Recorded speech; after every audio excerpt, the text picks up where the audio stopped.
Boa tarde a todos e a todas. É um prazer poder dar continuidade a esse nosso projeto, falando sobre direito e sexualidade. Nessa semana que vamos fazer o lançamento da nossa revista, a revista Direito e Sexualidade, da Universidade Federal da Bahia. Falo mais sobre isso ao final da nossa conversa, porque hoje temos o prazer de poder conversar aqui com o professor Daniel Bucar. O professor Daniel, que é mestre e doutor pela Universidade do Estado do Rio de Janeiro, pela UERJ, especialista por Camerino, na Itália, e professor do IBMEC. E uma pessoa incrível, um cara, gente boníssima, já nos encontramos algumas vezes nos congressos do IBEC, do IBD Civil, e sempre muito atencioso comigo. Então, Daniel fez a gentileza de aparecer algumas semanas no nosso bate-papo. O professor Tiago Rodovalho fez uma participação e eu aproveitei para fazer já o convite antecipado a esse nosso bate-papo aqui. O professor Daniel foi convidado hoje para falar um pouco sobre a pesquisa dele, que é relacionada a superendividamento, mas eu quero que Daniel faça a visão do superendividamento, mas também faça o direcionamento à questão do gênero. Então, o tema desse nosso bate-papo de hoje é exatamente superendividamento e gênero.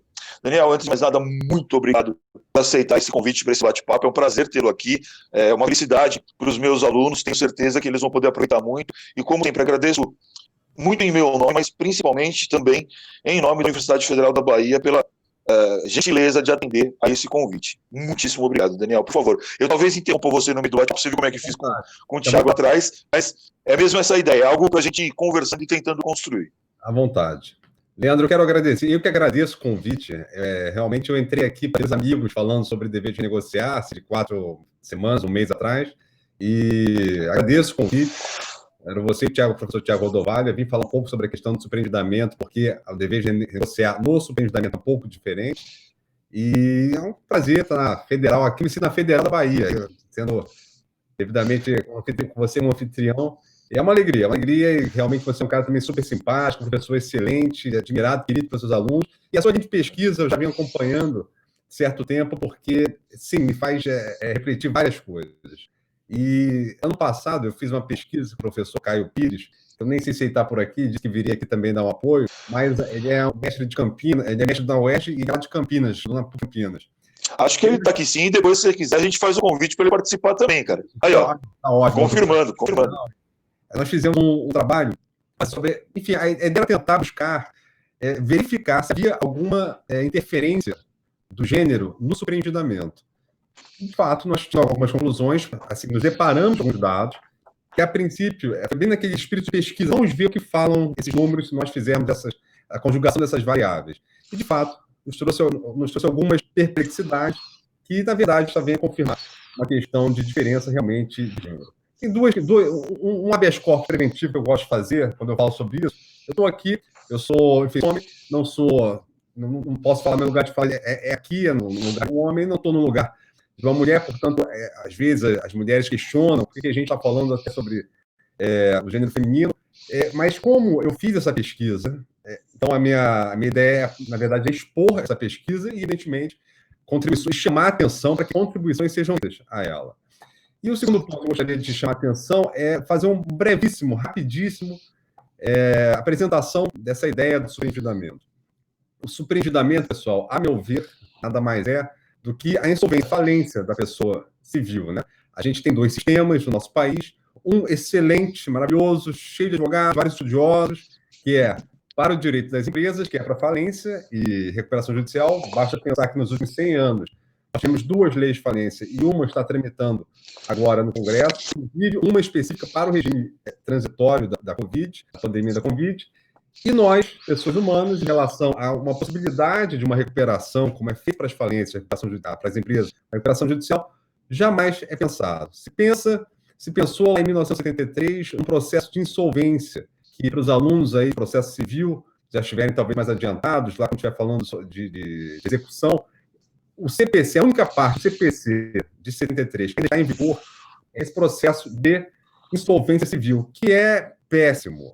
Quando foi feito o processo de insolvência civil, foi uma defesa de cátedra do professor Alfredo Buzzati, que foi o autor desse código de CPC de 73, Código de Processo Civil de 73. Ele fez uma tese brilhante, excelente, tentou trazer para o Brasil a a ideia da falência civil norte-americana. Só que ele, por tradições ainda muito fortes da cultura europeia jurídica, ele não trouxe por excelência. Ele acabou trazendo uma falência de uma pessoa física como se fosse uma pessoa jurídica. Só que o problema é que a falência da pessoa jurídica, né, da sociedade empresária, os seus administradores, os sócios, saem e vão tocar lá a sua vida, em tese, a responsabilidade limitada, e vão tentar novamente sua vida. Uma pessoa falida é ela mesma que fica à frente da falência, é ela que perde a administração dos bens, ou seja, uma incapacitação jurídica dessa pessoa, praticamente colocando ela no lugar de um pródigo, e que então ela não tem, perde completamente a autonomia negocial para tratar a sua vida. Então, não deu certo, a solvência nunca deu certo, você tem, desde, são quase já 47 anos, quase 50 anos de vigência, ninguém conhece insolvência, se você for perguntar no fórum, quem já viu insolvência, nunca ouviu falar, o que é isso, não conhece, não, é um processo que está em vigor e não é utilizado, e não deve ser utilizado porque é ruim, mas ele só tem uma coisa boa, só uma coisa boa. E que nós, civilistas, a gente nem fala muito quando tratando da extinção das obrigações, quando a gente fala lá em obrigações, das extinções, né? Pagamento, cassação, Sim. etc. e tal. Que é a extinção de todas as obrigações do insolvente e falido, também se presta ao falido, após a liquidação de todos os bens passíveis de liquidação, né? Os bens que podem ser suscitados à garantia. Essa extinção das obrigações, ela é fantástica, é uma coisa boa realmente que trouxe, e a possibilidade justamente de uma pessoa solvente, superendividada, se livrar de todas as dívidas, zerar e reiniciar a vida depois, já que tiver todo o patrimônio passível de garantia, né? A gente tem que tirar os bens empenhoráveis, bem famílias, salário até certo valor, etc. e tal. Zera tudo. Essa extinção das obrigações, ela é a ideia norte-americana. Deixa eu te fazer uma pergunta que me veio aqui enquanto você falava. Claro. Quando a gente vê essa dificuldade do Brasil em entender a ideia da insolvência civil, eu não sei se seus estudos passam por essa perspectiva, mas isso me veio à cabeça. Isso tem alguma relação com a cultura norte-americana da falência? Porque nos Estados Unidos é muito comum as pessoas falirem e seguirem a vida. No Brasil parece que a falência é quase que uma morte. Parece que a pessoa ela vai ter até uma consequência social, né, de ser taxado como falido. Se minha memória não estiver muito ruim, salvo engano, Donald Trump, né, que é o atual presidente dos Estados Unidos, um dos caras mais ricos dos Estados Unidos, ele faliu 3 ou 4 vezes antes de conseguir construir o império que ele tem hoje, não é? 4 vezes. Faliu 4 vezes. Isso tem uma influência também nesse contexto, não tem?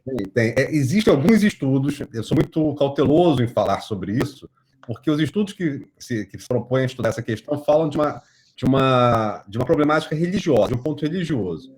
E diz que católicos dizem, tem muita cautela falar isso, Leandro. Eu realmente encontrei uns 3 ou 4 autores falando isso, que para os católicos era uma maneira de penitenciar o falido com a falência. Essa é decretar a morte civil. E já os protestantes, seria a Inglaterra, norte da Alemanha e os americanos, por sinal, eles veem isso como uma coisa absolutamente normal, que faz parte, inclusive, de poder querer ganhar dinheiro, de fazer dinheiro na vida, ser bem sucedido na vida, faz parte de falir também. Então, tanto que até a questão do primeiro ordenamento que se tratou de bem de família, veja você, foi para o norte-americano. O que o norte-americano fez? Os americanos fizeram: eu preciso avançar no Velho Oeste, preciso mandar gente para lá. Quais foram as garantias que o Estado fez? Você for quebrar, você não vai ser estigmatizado, e ainda assim vou te guardar uma casinha para você morar. Então, quer dizer, ele entende que você se lançar, empreender, se arriscar, faz parte do negócio capitalista, e, portanto, o Estado não vai te taxar como um perdulário, como um administrador, como um gestor. Acontece falir, né? A ideia americana é essa: acontece falir. Sim. Hoje, a Europa, a partir de 1990, 30 anos atrás, que a Europa começou a se enveredar para esse caminho. Não só para empresas, mas para pessoas físicas também. A Europa começou a utilizar essa ideia do superendividamento, da falência civil, para reabilitar as pessoas a partir de 85, só que a possibilidade de extinguir as dívidas com a liquidação do patrimônio só foi aceita na Europa em 95, e ainda com muito custo, tá? Você tem a França, a Itália, a Espanha, Portugal, a Alemanha, recentemente a última teria esse tipo de legislação, que foi a Grécia. Até quando ela quebrou, a União Europeia disse para ela: olha, você tem que fazer uma recuperação para suas pessoas por 2 motivos: uma, para recolocá-las no mercado de consumo, na circulação de riqueza, e o segundo, para a gente saber qual é o nível de endividamento real da sua população. Então, de fato, começou-se a entender que, para brincar no jogo capitalista, você tem, sim, que trazer essas pessoas, não marginalizar pessoas endividadas. porque a própria pessoa física natural é um agente econômico, é um ator desse sistema, e só contra o sistema você afastá-la, e, em segundo, colocar o judiciário para ficar cobrando dívidas incobráveis. Né? Então, você tem toda uma questão econômica por trás da necessidade de ter uma tutela desse superendividado, do que uma simples benesse. Não é isso, não é isso. É questão mesmo de fechar um sistema e colocar, não deixar ninguém à margem, no sentido de solidariedade social, sim, capitalista, sim, mas o capitalismo humano, o capitalismo que você traga todos para fazer, para se inserir no mercado. Eu acho interessante isso, acho que o ponto bem claro dessa distinção que você acabou de trazer, eu nunca tinha parado para pensar nessa perspectiva, né? Na visão brasileira, a falência ela é um fim. Na visão norte-americana, é um recomeço. Ela é uma nova oportunidade. E acho que isso é um ponto muito importante da gente considerar, né? A gente chama de fresh start. Lá não se fala, praticamente não se fala mais falência. Você fala, Sim. vamos submeter ao fresh start, ou seja, um recomeço leve, rápido, para ter uma segunda chance, second chance. Então, eles têm essa ideia. Vou precisar de uma ajuda. Os credores apostaram em mim, de certa maneira, ou meus vínculos jurídicos precisam me ajudar também com os seus créditos, e vamos aqui fazer um plano de negociação para eu voltar. Os Estados Unidos, Leandro, nesse ponto é realmente incrível. Se eu hoje, nos Estados Unidos, tivesse Covid, inclusive já olhei aqueles estatísticos, já aumentou bastante o número de pedidos de recuperação de pessoa física, também, mas pessoa física também já aumentou. Eu chego lá, meu salário, perdi meu salário, perdi alguma coisa, etc. e tal. Aviso para o juiz não tem mais como pagar. Preciso extinguir as minhas dívidas para voltar a viver. O juiz se apresenta a sua declaração de bem, o juiz olha, de fato não tem como pagar. Em 120 dias, são 4 meses, o juiz extingue todas as suas dívidas pessoais. Ele fala o seguinte, aqui vai um novo CPF, Daniel falido, que não é Daniel falido, para não estigmatizar também, é um trust que vai, credores, fulano, tal. Se eu tiver alguma renda, eu vou botar dinheiro nesse trust para pagar esses meus antigos credores. Meus bens, se eu tiver alguns bens que sejam passíveis de penhora, coloco no trust lá, que é esse fundo para administrar o pagamento dos meus credores, e eu, 100 dias, estou fora, livre, para ter um novo recomeço. É claro, as minhas taxas de juros, por exemplo, vão aumentar um pouco, mas isso tudo já diz nos Estados Unidos que a minha taxa de juros, depois de um ano da falência, já começa a entrar no mesmo, como se eu nunca tivesse falido. Então, é um mercado que funciona, né, que tem que fazer girar. E sob essa perspectiva do sobreendividamento, no Brasil a gente não tem ainda uma legislação, e o que a gente tem hoje no Congresso é um projeto de lei 355, que hoje está tendo bastante, até nas mídias sociais, tendo bastante propaganda, publicidade, que é capitaneado pelo Brasilcom, pelo Instituto Brasileiro de Direito do Consumidor, e eles apresentam uma solução que é uma saída de emergência, que é uma saída interessante. Não, só a meu ver, não acho que seja melhor, porque eles colocam para fazer um tratamento só das dívidas de consumo. Ou seja, eu só posso pedir para fazer uma recuperação da minha vida financeira em relação às dívidas de consumo. Isso é algo realmente totalmente brasileiro. Nenhum outro. O primeiro país que fez isso foi a França, na década de 90, já avançou bastante.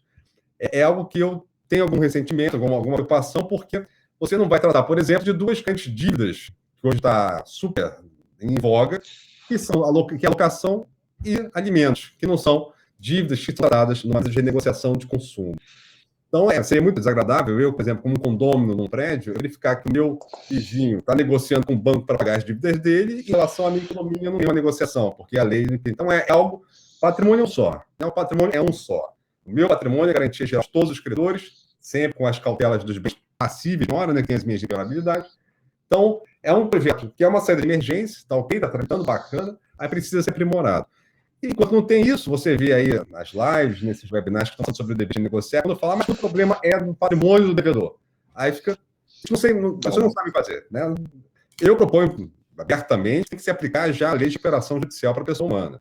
A gente tem lá o artigo 52 do Código Civil, que diz que tudo que for bom, direito de personalidade para a pessoa humana, se aplica, todos os direitos de personalidade, se aplicam couber a pessoa jurídica, vamos fazer uma leitura constitucional desse artigo e dizer, tudo que for bom para a pessoa jurídica, bem aplicar para mim, já que eu sou o centro do ordenamento. A gente só está aqui por causa da pessoa, esse ordenamento jurídico está aqui por causa da pessoa. Então, esses são os pontos só para fazer essa introdução do que é o superendividamento. E quando a gente foi fazer essa pesquisa, eu e o Caio, nós buscamos alguns dados para entender se havia realmente essa reflexão do superendividamento com gênero. Jamais a nossa pesquisa teve a intenção de dizer que alguém tem que ser culpado ou inocente por conta do superendividamento. É para saber mais o estado da arte, de maneira que nós não tivéssemos ninguém dizendo que tal, está categorizando, até para fins de análise de crédito, alguém como mais gastador ou menos gastador. Não é essa, não era a intenção, era realmente só verificar.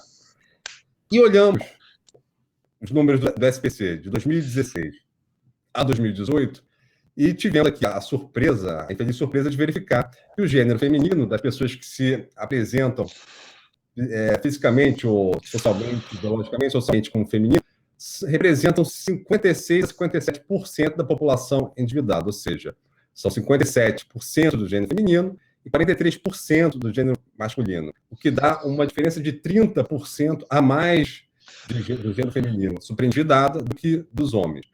Então, a mulher, se você pegar um universo de 200 mil pessoas, você vai ter ali 120 mil mulheres superendividadas e 80 mil homens endividados, ou seja, é uma diferença para o mercado bastante expressivo, que inclusive pode trazer alguma certa estigmatização da mulher em relação ao crédito.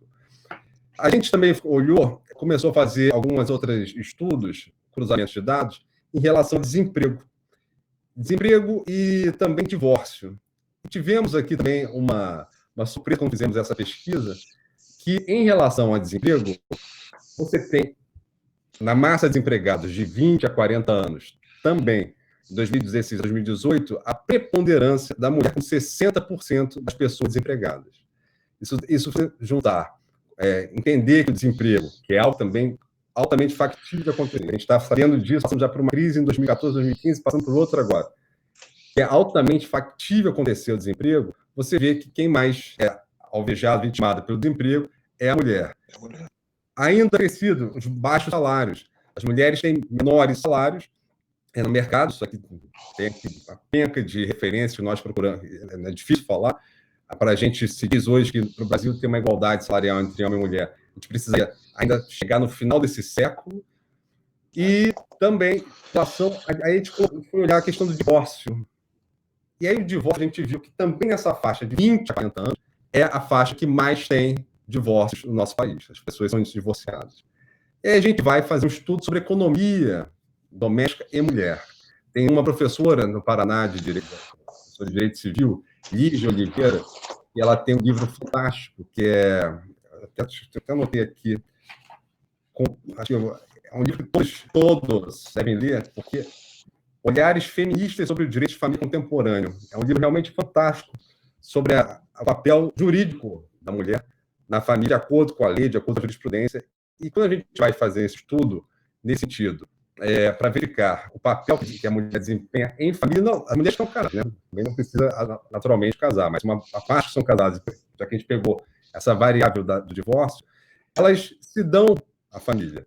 Elas têm o custo indireto ou direto da própria maternidade, se for o caso também de ter filhos, e ela cria uma rede feminina de apoio, que essas pessoas que dão apoio também, de alguma forma, sofrem o custo de ser mulher, de maneira que você tem um trabalho não remunerado, que é justamente a questão do papel da mulher em casa. E aí, se esse papel já é pouco remunerado, quando acontece o divórcio, isso piora drasticamente. E é isso que a gente viu nos números. Se você tem um número de divorciados de determinada idade grande, que é uma faixa que mais é o número de desempregadas, que é a faixa que tem menores salários, e, portanto, que é a faixa que mais tem superendividados, você consegue verificar uma tendência, quase que é um estudo empírico, que não se fazia científico, não tem muitos dados, mas é um estudo com um método que consegue entender. Então, as pessoas, mulheres divorciadas, são ainda as maiores vitimadas pelo superendividamento. E tem uma questão, e aí a gente passa a olhar o direito em si com o tratamento da mulher divorciada. Leandro, primeiro, a questão você não tem no STJ um único julgado de homem pedindo alimentos. Não tem um único julgado. São só mulheres pedindo alimentos. 2, há uma ideia, em razão de uma suposta igualdade de gêneros, que, por exemplo, a mulher não pode ter um pensionamento por um tempo maior que 2 anos, se o STJ. O máximo que a gente encontrou foi 3 anos, mas a maior parte dos julgados é de 2 anos. Tem um julgado que eu cito, que é uma mulher de 51 anos, não trabalhava há 20 anos, mas o STJ disse que ela só poderia ter direito ao pensionamento durante 2 anos. Isso é muito complicado, cara, porque o critério que é usado é totalmente desprovido de senso lógico. A pessoa passa 30, 40, 50 anos. E, claro, a gente está pensando aí numa realidade um pouco mais antiga, que não é tanto a realidade atual, mas a pessoa passa 30, 40, 50 anos vivendo quase que como alguém que presta serviços a outra pessoa. Essa pessoa termina o relacionamento com ela e ela não tem direito de pensionamento que seja minimamente digno. E, claro, estou pensando em alguém que tenha condições, tá? Mas um pensionamento minimamente digno para que ela possa sobreviver. Como é que essa pessoa vai se reinserir no mercado de trabalho tendo vivido uma realidade dessa?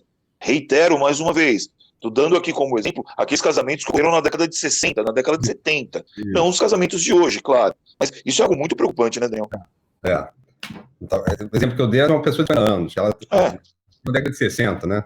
Já não é mais o que é futuramente. E ainda também mais duas questões, que é você ter uma limitação da pensão em 30% por uma jurisprudência do STF de 1950, a gente não consegue entender isso, mas enfim, de 30%, e pior de tudo, até aí existe até um outro trabalho que está para ser publicado, esse mais, de uma maneira mais rápida, que é o próprio Estado tributa a pensão da pessoa que recebe. Seja filhos, aí quando a gente fala de filhos, significa dizer, porque também, assim, amplíssima maioria dos casos, é a mulher que acaba tratando dos filhos e ela recebe, em nome dos filhos, ou ela recebe em nome próprio, um pensionamento que, se passar da faixa de 2 salários mínimos, já começa a pagar tributação. Se tivesse unido, não teria tributo, porque seria uma fonte só para a família e essa família já é tributada lá em cima. Não, se você faz a divisão de duas rendas, você acaba tendo uma tributação na pessoa que já vai alimentar, embora tenha dedução do próprio imposto de renda, mas a pessoa que vai receber também é tributada. Então, assim, é um estado de suposta imparcialidade que hoje, inclusive, saiu a notícia no Conjunto que eu fiquei também chocado. É a história do pai poder pedir prestação de contas da pensão do filho. Mais bônus. Não basta ser mãe, tem que ser mãe, tem que fazer contabilidade, tem que trabalhar, tem que tomar conta do filho. Então, que mostra um tal estar de decisões que não levam, como bem falou, à realidade, realmente, do dia a dia. A partir de uma suposta igualdade, a igualdade jurídica, que não se vê na igualdade real. Mais uma questão de alimentos. Alimentos, então, o que a gente encontrou de coisas que demonstram essa precariedade, embora o nosso Código Civil diga que não é possível compensar alimentos e também renunciar a alimentos, o STJ já é pacífico que, se a mulher renuncia a alimentos, não pode pedir, depois, se vier algum intempério, alguma adversidade da vida, não pode voltar a pedir, e a compensação de alimentos, se eu pago escola, plano de saúde, para o filho diretamente, ao arrepio que tinha sido acordado, que era dar dinheiro para a mulher fazer a gestão da casa, o STJ diz que isso é possível. Tudo bem, pode até ter enriquecimento ilícito, como eles dizem, mas quando você faz isso, você tira da mulher a gestão doméstica dos gastos dela. Porque ela está ali sentindo no dia a dia também como é que tem que ser feita a distribuição daquele valor, e quando você retira isso dela, mais uma vez, é um peso que acontece na vida financeira da mulher. Então, todos esses elementos nos trazem a conclusão de que é necessário uma reabilitação patrimonial para todos, não tem a menor dúvida, para todos os eleitorais, mas em relação à mulher, já que é uma presunção em razão econômica, em razão do desemprego, em razão do baixo salário, em razão do divórcio do papel materno, você tem que ter uma reabilitação dos bem-de-dados de uma maneira diferenciada. Isso já acontece com as empresas. Basta pensar, as empresas, grandes empresas de médio e grande porte, elas têm um tipo de recuperação judicial e as microempresas que têm um patrimônio menor têm outro tipo de recuperação judicial. Então, você, trazendo esses dados de salário mais baixo, de mulher mãe divorciada, em determinada faixa de idade, você tem que olhar de maneira diferenciada para esse tipo de reabilitação, porque senão você nunca vai tirá-la do ciclo econômico cruel de deixá-la para sempre superendividada. Então, você poderia colocar, abrir mão para o aplicador, para o juiz, ou para o negociador, dependendo de qual é a figura que a gente vai assumir no superendividamento, poder ir além de padrões de recuperação de plano. Por exemplo, hoje a CPL 3515, que está tramitando hoje na Câmara, diz que a pessoa tem que pagar em até 60 vezes o principal das dívidas mais correção monetária. Se você preencher esses dados, você pode aumentar, abastecer mais esse prazo, criar situações, criar uma diferenciação, porque se você acaba tratando pessoas totalmente desiguais de uma maneira igual, nesse sentido da patrimonialidade, você acaba expropriando a própria subjetividade, a própria peculiaridade dessa pessoa. É claro, o direito tem que ser para todos, né, etc e tal. Mas não tem jeito. Você tem que olhar dados, e aqui a gente traz dados, assim como a pessoal da empresarial trouxe dados da microempresa, da pequeno porte, das grandes empresas, para fazer essa diferenciação. Aqui também, quando a gente começar a tratar de reabilitação da mulher, atendido esses critérios, enfim, já estatísticos e de alguma maneira demonstrados, a gente vai precisar, portanto, de uma outra espécie de reabilitação, uma reabilitação mais específica, que possa realmente tirá-la dessa ciranda financeira, que é a crueldade. E na situação que está, pelo que a gente pode constatar, fica evidente que o estado atual das coisas, ele tem por consequência só aprofundar ainda mais a exclusão social dessa mulher dentro dessas características, né? Depois eu preciso até lembrar de conversar contigo, que a gente falou um pouquinho sobre isso com a professora Simone Tassinari há 2 ou 3 semanas. E ela fez algumas ponderações muito interessantes que acho que a gente pode incluir nesse nosso bate-papo. Mas o que é muito evidente é que parece que é aquele poço que você vai cavando e a situação vai ficando cada vez pior porque não tem uma alternativa viável, né, ou tangível para uma pessoa nessas condições específicas, né? Exato, você acaba não tendo como recuperar, né? É uma bola de neve. E isso, se você colocar uma mulher, mãe com filhos, isso vai para todas as relações afetivas dela. Isso é trágico, Leandro. A gente vê aqui no Rio de Janeiro, quando eu fiz a minha tese, não estava ainda, quando eu fiz o meu estudo de campo, ainda não estava ainda na crise de 2014, não fiz 2013. Você ia no núcleo da Defensoria Pública dos Superendividados aqui do Rio de Janeiro, assim, você via as pessoas, você olhava, as pessoas elas saíam de ópera, na realidade, elas já estavam tão machucadas com o sistema, né, do julgamento, que talvez com uma fuga de escape, elas abstraíam. Então as pessoas ficam completamente anestesiadas da vida. É terrível. A gente já está numa sociedade em que há a política de Estado de incentivo ao consumo, de incentivo a crédito, e quando a pessoa, por um revés da vida, não consegue pagar, você excluí-la, isso é de uma crueldade que não tem tamanho. É o capitalismo no seu sentido mais nefasto, né? Mais perverso, mais nefasto que tem. E tem uma coisa que eu acho que é interessante, que talvez a gente tenha perdido a oportunidade de discutir com mais profundidade o tema, que acho que há uns anos, eu não me lembro exatamente quantos anos, teve uma discussão muito grande com relação ao endividamento, muitas vezes o endividamento indevido, relacionado aos créditos consignados a idosos, né? Acho que ali foi uma oportunidade em que a sociedade brasileira deveria ter discutido esse tema com mais atenção, porque eu não sei se é uma impressão que eu tenho, uma visão não tão aprofundada como a que você desenvolve no seu trabalho, Daniel, mas a impressão que eu tenho é que para a grande maioria da população, o termo superendividamento, a ideia de superendividamento é uma coisa que atinge ricos, quando na verdade superendividamento é uma característica inerente da condição da pobreza. Rico não tem superendividamento de regra, né? Quem tem superendividamento é pobre. Porque eu até fiz uma anotação aqui, esqueci de falar isso, mas eu não sou maluco, tá, Daniel? Enquanto você tá falando, às vezes eu tô indo pro lado, é que eu tô aqui, ó, com as minhas anotaçõezinhas para não esquecer, para tudo. Eu tô com as minhas aqui. E uma coisa que eu acho que é bem preponderante a gente analisar nesse contexto é que existe uma diferença entre o superendividamento realizado de forma volitiva, que entra quase que no contexto da prodigalidade. Esse é a prodigalidade. Aí tem a prodigalidade. Eu vejo isso muito aproximado daquele contexto do superendividado da pessoa que faz dívida, não porque quer, mas porque precisa. O superendividamento nas regiões mais pobres, pelo menos pelos dados que eu conheço, é um superendividamento de valores que não são valores elevados, em linhas gerais, mas que para aquela idade daquela pessoa é um valor super elevado. E aí, talvez a gente precisasse discutir, por exemplo, um mínimo de educação econômica para as pessoas.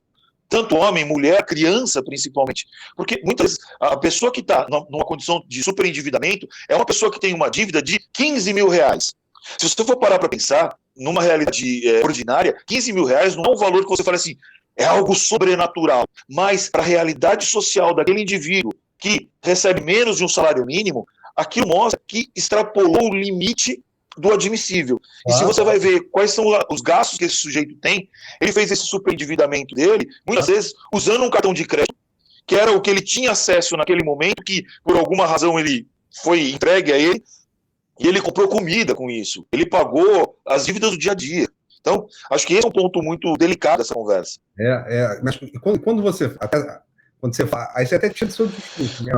Para a gente explicar, a gente tem que sempre explicar isso de verdade, porque justamente a concepção brasileira da pessoa que vira o ativo passivo, a primeira coisa que as pessoas pensam é: mas a pessoa vai fazer isso de maldade, isso a pessoa vai se endividar para não pagar mais nada.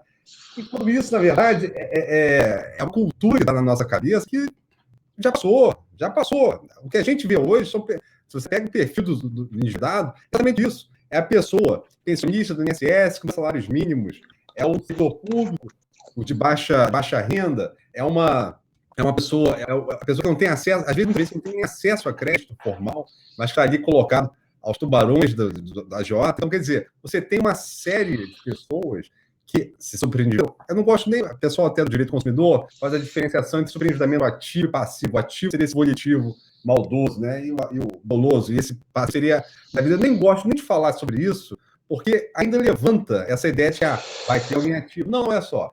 A ideia é que a gente tem que reabilitar essas pessoas. Se tiver dolo, em alguns casos, a gente vai olhar. Ninguém estuda negócio jurídico falando, todo negócio jurídico é doloso. Não, ninguém estuda isso.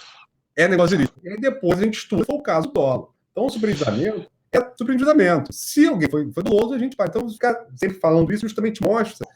Tem que ficar falando de fato para entender que não é assim. As pessoas se superendividam pela vida, por coisas da vida, né? E não é a figura do perdulário. Eu acho que esse é o grande cuidado que a gente tem que tomar. Na conversa que tivemos há alguns dias, a professora Simone Tassinari fez esse comentário que, no levantamento lá do Rio Grande do Sul, se eu não estiver enganado, mais ou menos isso, a grande maioria o maior elemento de motivação para que a pessoa tivesse uma dívida elevada era porque muitas vezes o pai da criança não fazia o pagamento da pensão alimentícia. E em razão disso, a mãe tinha uma necessidade alimentar, de fazer uma dívida para conseguir colocar comida para o próprio filho comer. Então, a gente também não pode esquecer dos motivos pelos quais a pessoa está naquela condição e quem a palavra pode ser um pouco pesada, mas acho que ela é adequada, mas quem é o culpado pelo superendividamento? Porque, não no caso da pessoa que a gente está usando aqui do exemplo do endividamento volitivo, mas existem situações em que o sujeito ele acaba procurando um meio de crédito alternativo, muitas vezes, porque não tem outra situação. Ele precisa se alimentar, ele precisa ter acesso a mim. E como é que essa mulher que tem 2, 3 filhos, o sujeito que deveria ajudar no pagamento, no sustento dos filhos, pagando a pensão, ele não faz o dever dele, essa mulher tem restrições de trabalho, exatamente tem que cuidar de 2 ou 3 filhos. Então, é uma realidade social muito delicada e que muitas vezes a gente analisa com esse preconceito que você está trazendo, né? Que é essa ideia de que as pessoas veem o superendividado como alguém fraco, perdulário, que não fez aquilo que deveria ter feito, que não tem controle, que é muito mais próximo da ideia do pródigo do que da ideia da realidade desse indivíduo, né? E quando você fala isso, colocando o gênero feminino, ainda tem a péssima... as pessoas falando que a mulher gasta mais que o homem. Isso realmente é para colocar, juntar todos esses dados negativos que trouxe e realmente colocar um estigma, mais um estigma, então, na questão financeira da mulher.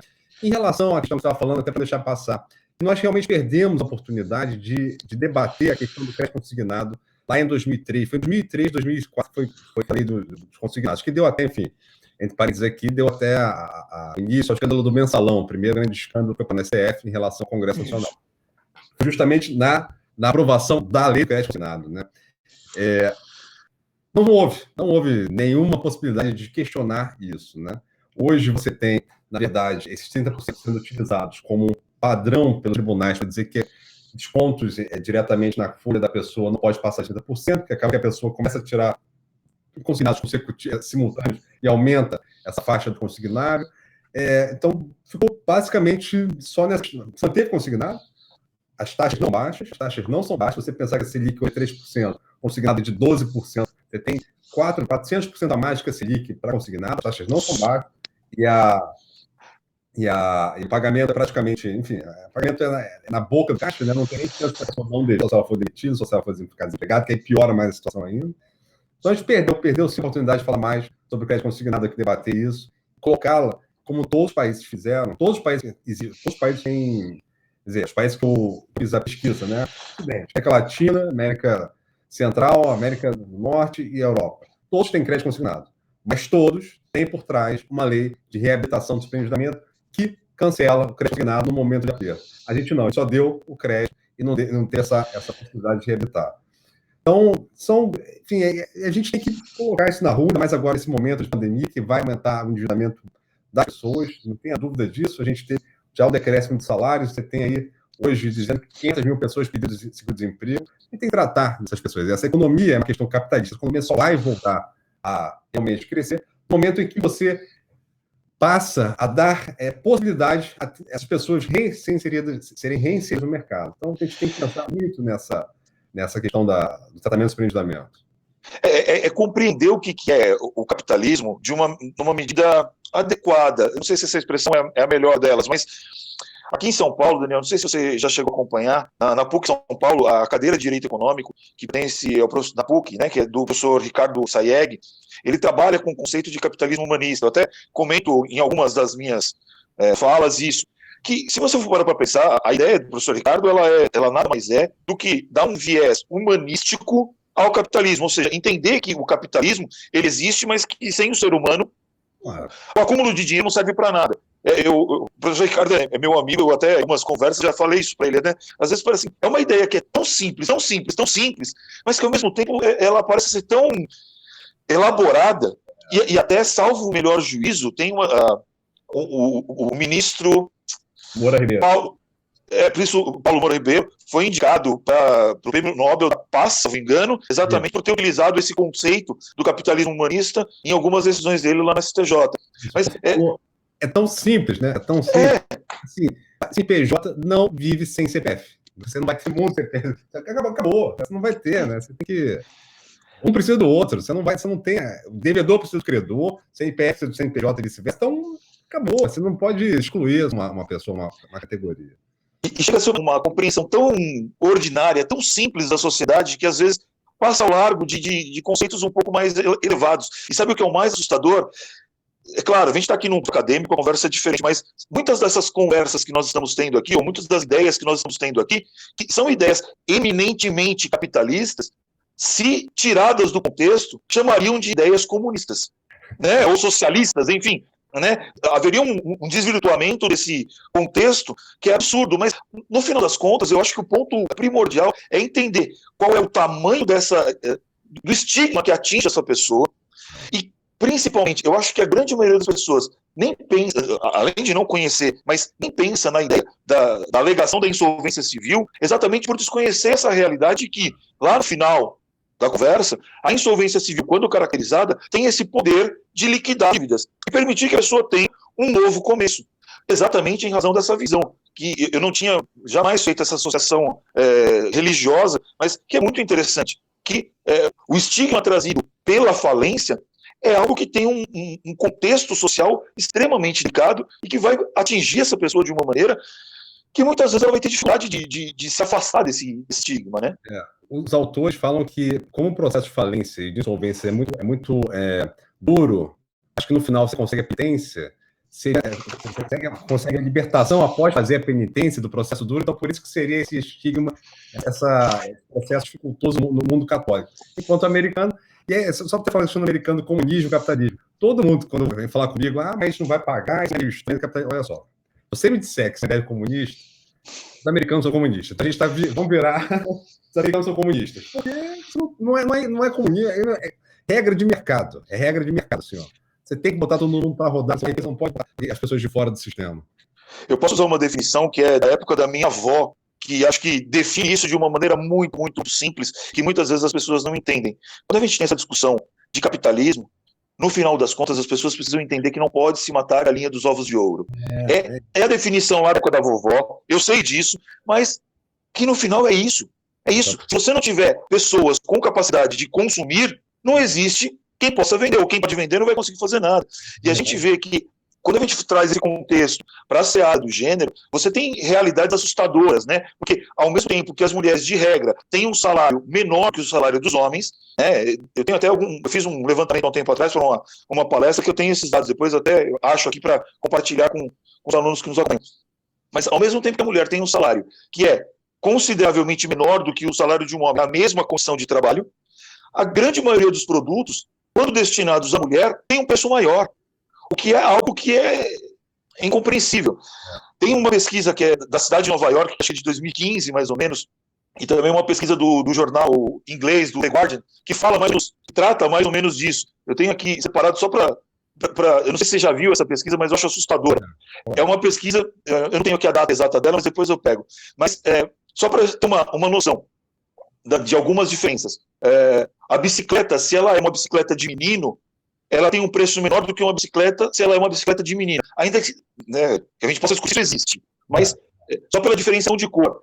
Aqui, das distinções que mais me saltam aos olhos, pelo menos essas que eu separei aqui, é que, por exemplo, uma lâmina de barbear, daquelas tradicionais, para o homem, seria 1,49, 10 unidades. Para a mulher, 2,29, 8 unidades. Só porque mudou a cor da maldita. Um creme facial para olhos seria $29 para um homem e $44 para uma mulher. E o mais assustador de todos, esse daqui, eu parei para olhar 2 ou 3 vezes, mas essa pesquisa ela foi publicada pela cidade de Nova York, então acho que tem algum critério, né? Uma chuteira da Nike para meninos custava $29. Uma chuteira da Nike para meninas a partir de $125. Cara, é uma chuteira. Então, assim, você vê que essas distinções, elas acabam se espraiando no aspecto econômico e vão atingindo as pessoas de uma maneira absurda e sem sentido, que a gente não consegue entender. E aí vem todo aquele contexto dos estigmas que você trouxe, né? De que a mulher é mais gastadora, que você não pode deixar cartão na mão da mulher porque ela vai gastar. E a gente vê que, na realidade, lá na ponta final dessa conversa, a gente não está discutindo aqui sobre endividamento de pessoas de classe alta. A gente está discutindo o superendividamento na classe C, D, E ou até mais para baixo, né? Claro. Leandro, se a gente puder só botar o Caio só para dar, que ajudou tanto nessa pesquisa, se quiser acrescentar alguma coisa, Caio Pires. Pô, seria sensacional se ele puder participar, eu já agradeço desde já. Se ele puder liberar o microfone, imagem e vier participar aqui do nosso bate-papo, seria incrível. Caio, tá por aí? Tá por aí, Caio? Deixa eu dar uma olhada aqui se ele aparece na nossa lista de... Estão ouvindo aí? Aí, estamos ouvindo, Caio apareceu. Tranquilo, boa tarde. Boa tarde, Caio. Obrigado por vir participar desse nosso bate-papo aqui e complementar essa nossa conversa. Muito obrigado mesmo. Eu que agradeço, professor Leandro, pelo convite. Também, como o professor Daniel, acabei tendo contato pela live do Dever de Renegociar, né? E acabei também ficando fã das pesquisas do seu grupo. Excelente. Obrigado. Daniel, também pela oportunidade de participar dessa pesquisa, foi muito bacana. Concordo em regra com tudo que foi falado mesmo. Só falar um pouquinho mais aqui de alguns dados, algumas questões. Eu acho que essa pesquisa começou, né, quando a gente falou com a professora Ana Carolina Brochado, lá de Minas, né? Ela provocou a gente sobre isso. Ela falou, por que existem mais mulheres do que homens endividados no Brasil? Aonde que está essa questão? E aí fomos pesquisar, eu lembro que logo que a gente começou, a gente falou isso para algumas pessoas, as pessoas falaram, gente, mas até entender um pouco mal, né? Falaram, mas isso é nitidamente machista, você está querendo dizer que a mulher gasta mais. E fomos lá procurar estudos sobre isso, e o único estudo que a gente achou era justamente um estudo de economia comportamental que levava para esse lado. O cartão de crédito da mulher tem uma fatura maior que a do homem. A gente falou, peraí, a conversa não é por aqui. Acho que até a questão que o professor Leandro colocou agora, achei muito interessante, não conhecia esses dados. Né? É até uma forma de entender o que é esse gasto a mais. Esse gasto a mais também é um padrão estético imposto às pessoas em que elas têm que usar produtos, etc., que o homem não tem, e que até isso gera um gasto a mais. Mas a gente olhou, quando a gente foi olhar os dados brasileiros, uma questão muito interessante é o seguinte, cruzando os dados do SPC com os dados do IBGE, o que a gente verificou? A idade em que o SPC vê que as pessoas estão endividadas, e mais mulheres são endividadas hoje do que homens, é exatamente a idade em que as mulheres mais sofrem desemprego e que as mulheres mais estão passando por momentos tanto de divórcio quanto de falecimento do companheiro, do cônjuge. Né? Então, acho que essa relação é substancialmente sensível. E aí anotei aqui só para a gente falar um pouco, eu acho que quando a gente fala sobre isso, dá uma certa angústia, né? Pô, como eu vou resolver? Não tem como resolver. E aí eu queria até chamar a atenção para algo que eu estou estudando um pouco, acabei agora mestrado na UERJ, defendi minha dissertação, né? e agora pós-mestrado estou começando a estudar um pouquinho a relação entre antidiscriminação e direito privado. Então a gente já tem a tese do Jorge César lá no direito dos contratos, mas nas outras áreas, até estou com um livro aqui do meu lado do professor Wallace Corbo, fazer propaganda porque merece, sobre discriminação indireta, que eu acho que é muito ligado esse assunto, a questão da discriminação indireta. Que é muito estranho pensar isso, né, que o judiciário sancionaria a discriminação indireta. Mas essa jurisprudência a respeito dos alimentos, que coloca esse padrão estanque de período e de porcentagem da renda para os alimentos sem olhar o caso concreto, a gente está quase criando uma jurisprudência de discriminação indireta, que é algo pouco estudado no Brasil, mas basicamente é isso. É o quê? Eu tenho um ato aparentemente neutro, então eu tenho um padrão neutro para todo mundo, mas o que eu tenho, na verdade, por trás dele é uma discriminação. E é uma discriminação, basicamente, em 3 níveis, né? O primeiro deles é, olha, o divórcio é diferente, sim, para homem e para mulher. Ele tem um peso diferente. Isso é o mais óbvio constatado. E as pessoas não vão tocar nisso. O segundo ponto é, o trabalho do homem e da mulher é um horário diferente. Então, a mulher que até hoje acaba ficando em casa para cuidar de projetos da vida familiar, né, pensando que a vida familiar, inclusive, é um projeto em conjunto, o trabalho vale menos do que o trabalho econômico do homem lá na hora do divórcio. O homem tem que tirar menos da sua renda para efetivamente custear as despesas dela como custeou a vida inteira. E terceiro, entrando na questão que o professor Daniel falou da culpa, né? Que entra um pouco a questão da culpa, da questão religiosa, que está no patrimônio, mas também está existencial. Né? Na hora do divórcio, a gente diz, a culpa se extinguiu, mas a culpa permanece. Né? Na hora do divórcio, a mulher que toma essa atitude e vai viver uma vida financeira, uma vida afetiva independente, ela tem direito a alimentos menores, mesmo que ela dependesse do marido a vida inteira. Né? Então, a atitude dela continua sendo mais penitenciada, mais sancionada. Então, me parece que a gente tem substrato para discutir isso, inclusive, em sede do Supremo Tribunal Federal, a partir da questão da discriminação direta.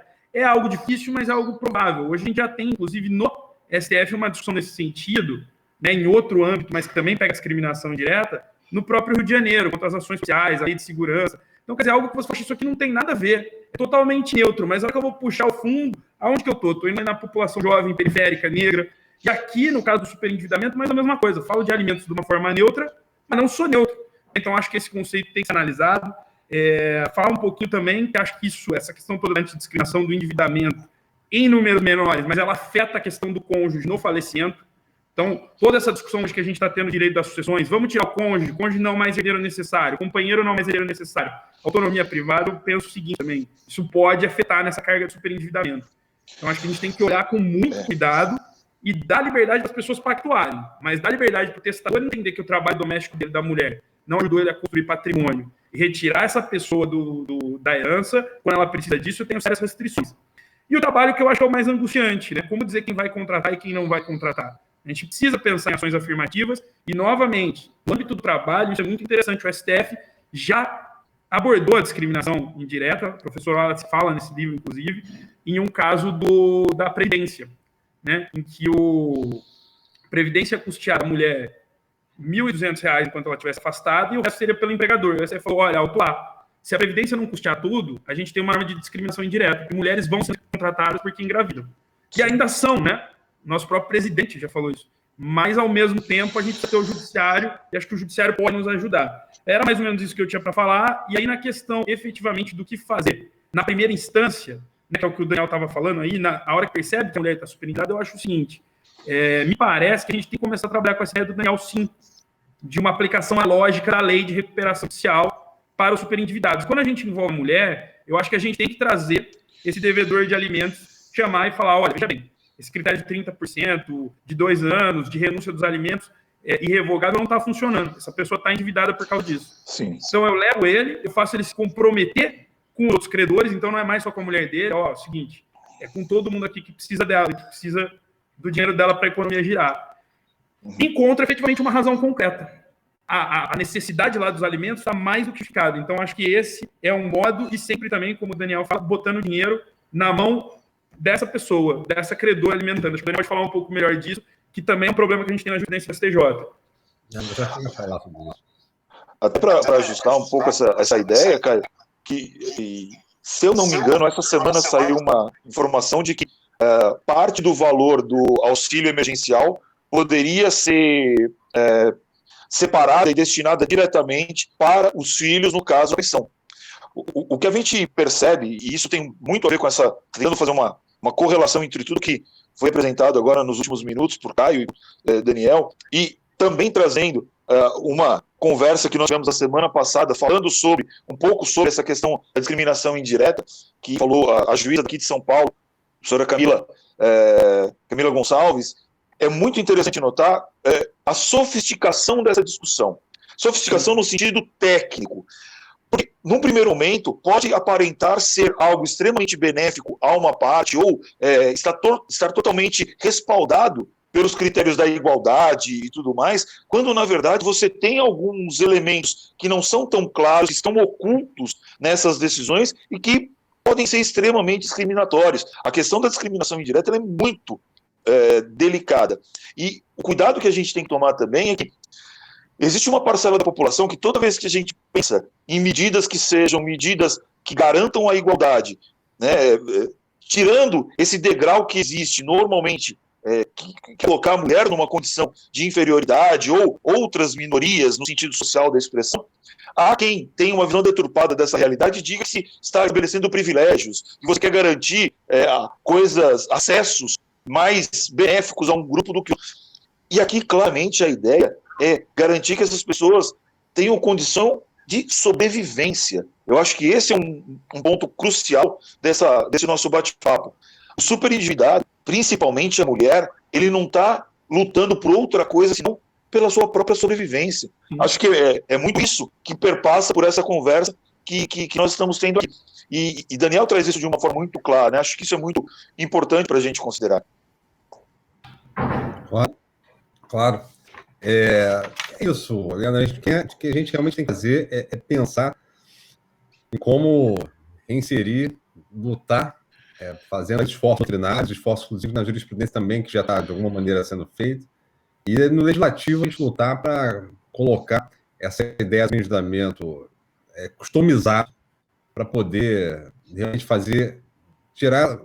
diminuir, amenizar um pouco essa desigualdade absurda que nós temos aqui e, enfim, botar esse país para crescer no capitalismo humano, humanizado, porque é só assim que a gente vai conseguir atender efetivamente todos os direitos fundamentais que a gente tem na nossa Carta Constitucional. Tem que tratar sobre isso.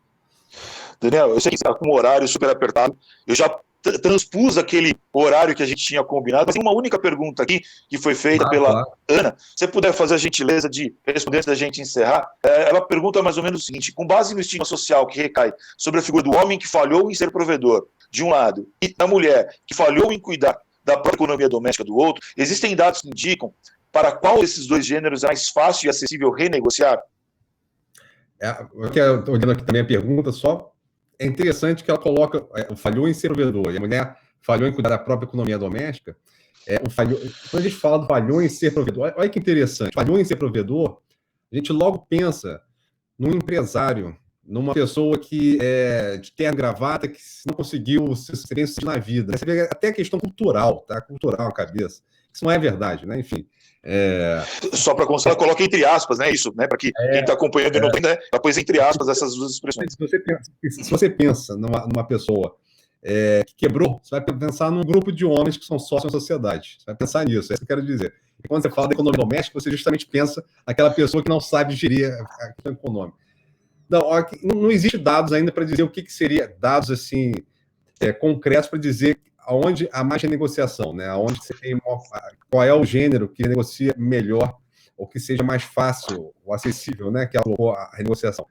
Não tem, realmente não tem esses dados, não consegui, acho que a gente no Brasil até ainda não tem uma cultura fixa de renegociação, até para a gente poder tomar um critério, uma estatística sobre isso. Está começando agora, está falando muito sobre renegociação. Não dá para fazer uma antecipação de prognóstico para saber quem é melhor negociar, infelizmente. Bem, porque no Brasil, se a gente for parar para pensar, Daniel, a gente tem uma escassez tão grande de dados qualificados, né? Quando, eu não sei, dos presentes aqui, quem mais? Só para constar, Daniel, salvo o melhor juízo, a gente tem aqui o professor Antônio Sá, que é meu colega lá na pós-graduação da UFBA também, agradeço a presença do professor Antônio Sá. Bacana, mas a gente que pesquisa, eu não sei se é algo só das áreas que eu pesquiso, mas pelo que eu vejo é algo que é corrente. Encontrar dados de qualidade dados científicos no Brasil é algo muito complicado. Existe um déficit dessas, e eu não estou falando dos pesquisadores, eu estou falando de dados oficiais, dados governamentais. É só a gente parar para pensar, né, que o censo populacional aconteceria, né, agora, esse ano, né, ele acontece de 10 em 10 anos no Brasil, que já é algo que a gente pode questionar, mas aconteceria esse ano e não vai acontecer. Não é por conta da Covid que não vai acontecer, essa discussão ela já é prévia, mas assim, você tenta fazer levantamento de dados, você não acha. Esses dias eu estava tentando eu terminei de escrever um artigo que deve sair agora nos próximos dias no Migalhas sobre a questão da Covid, né, e de como as pessoas mais vulneráveis são atingidas. E um dos pontos que eu trago lá é que fica difícil, é quase que torturante você ver o Estado falando para a pessoa que ela tem que lavar a mão quando cerca de 35 milhões de brasileiros não têm acesso à água. Né? Só que esse dado que eu consegui levantar de 5 milhões de brasileiros que não têm acesso à água é um dado que, melhor das hipóteses, o dado mais recente que eu consegui levantar é de 2016. Assim, a gente tem uma deficiência na coleta de dados oficiais que é muito complicada. Né? Até agora a gente está indo à discussão que muitos dos levantamentos dos dados das pessoas que vêm a falecer ou que são acometidas pela Covid não tem informações essenciais para que você trabalhe com uma ideia de políticas públicas, como a indicação de sexo, em alguns casos não aparece, ou gênero, né? Em alguns casos não aparece indicação de origem de cor de pele. Então, tudo isso acaba impactando nesses levantamentos de dados, e não só para uma ciência acadêmica, por assim dizer, mas também para a projeção de elementos de políticas públicas que são relevantes. E acho que muito disso que a gente está tratando aqui revela esse déficit. Você estava dizendo que muitos dos dados que a gente tenta procurar, não acha. Caio falou isso também. Muitos dos dados que a gente tenta procurar, você não acha. E nós, no direito, que trabalhamos de uma certa maneira com dados alheios à nossa atividade, você em alguns momentos fica um pouco carente de informação para sustentar as ideias que a gente quer desenvolver, né? É isso mesmo. É difícil trabalhar aqui com o Brasil com dados. É difícil. Esses dados que nós conseguimos foi em 2016, 2018, sendo que algumas pesquisas não repetiam os mesmos critérios em 2017, então você não conseguia fazer a correlação. A correlação. Você vê, é difícil, é muito difícil. E bom, gente... Oi, diga, Daniel. Só dizer só que o Antônio Sá, que está aqui, é um amigo meu também, aqui do Rio de Janeiro, mas que também tem ligação com a Bahia. Tá. É filho de uma baiana. Então, quer dizer, quem mandou até mensagem aqui é o Leandro, está confundindo, é um amigo meu aqui do Rio. Só para deixar. Mas de qualquer forma, bem-vindo, Antônio. Bem-vindo. Bem-vindo. Depois eu digo para o meu colega, professor Antônio Sá, que eu também falei dele aqui. Daniel, eu queria muito agradecer a sua disponibilidade de parar seu tempo. Eu sei a quantidade de coisas que a gente está fazendo, mas parar seu tempo para poder fazer esse bate-papo, principalmente para os meus alunos lá da faculdade, né, da Faculdade de Direito da Universidade Federal da Bahia. Mas eu vou agradecer a ti, não em nome deles, mas em meu nome. Porque, assim, foi muito legal esse papo. A Caio também, que fez essa intervenção maravilhosa aqui, mas acho que é isso que faz com que a academia possa crescer. Essa possibilidade que a gente tem, vez por outra, de encontrar com colegas e trocar ideia sobre os nossos estudos, sobre aquilo que a gente trabalha, porque muitas vezes na correria do dia a dia a gente não tem essa oportunidade. Então, eu só posso te agradecer pela atenção, pelo carinho destinado a mim, e, poxa, eu tenho certeza que essa nossa conversa vai gerar muito trabalho para os meus alunos nas próximas encontros do nosso grupo de pesquisa. Claro. Obrigado aí por tudo. Obrigado pelo líder, pelo carinho, pelo pessoal que está assistindo aqui. Ótimo, estou aqui à disposição sempre. Gente, muito obrigado mais uma vez. Obrigado, Daniel. Obrigado, Caio. Obrigado a todos os alunos presentes. E até nosso próximo encontro.